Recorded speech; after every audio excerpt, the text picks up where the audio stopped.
Welcome back to Les Schwab Tire Center's Outdoor GPS, presented by Fisherman's Marine and Outdoor. Welcome back, everyone. Let's go ahead and get back to what I should have done a little while ago. Let's show you fish counts real quick. Kind of interesting, right? I mean, it's not something I would get too fired up about yet, but very, very typical for the Willamette. Just 20, 26 going over a day. They're not going to travel this early over the dam as it stands. So in the 10-year average for both the Willamette and the Columbia, it is right on that 10-year and last year's line. Nothing has started to vault yet, so we're just no real need to show that. But at the very least, you know, they are counting a couple. Taking a look at Bonneville, this is where we start to get a little bit excited, and it kind of worked out perfect asking Brandon about, hey, we're going to get back out there. You need to see 2,000 or 3,000 fish a day going over.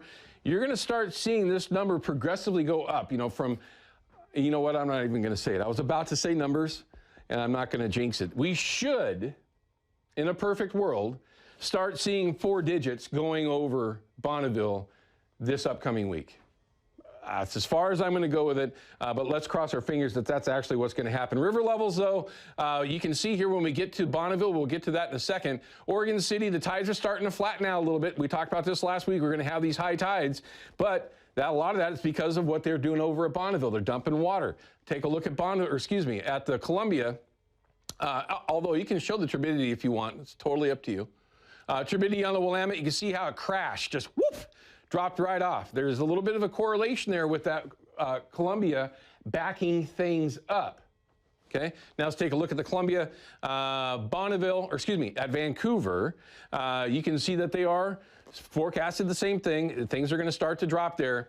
We don't have it loaded, but up at Bonneville, there's been a 3-foot rise in the last 3 days on the average coming out of Bonneville. We may see that go up, but you can, Brandon already kind of mentioned this. Turbidity on the Willamette shot up, on the Columbia shot up this week just because of some of those rivers up there with snowmelt and other river systems, some of the smaller tributaries just clouding it up a little bit. Didn't get bad at all at 4.2. I mean, still very clear water overall. Here's a great reminder for you, though. If you're a duck hunter like myself, and don't be, because it's just one of the dumbest things to do, Ducks Unlimited is a thing, right? And they actually have an event that's coming up. We're going to show you here in a second. It's the Western Washington County Ducks Unlimited Spring Conservation Banquet.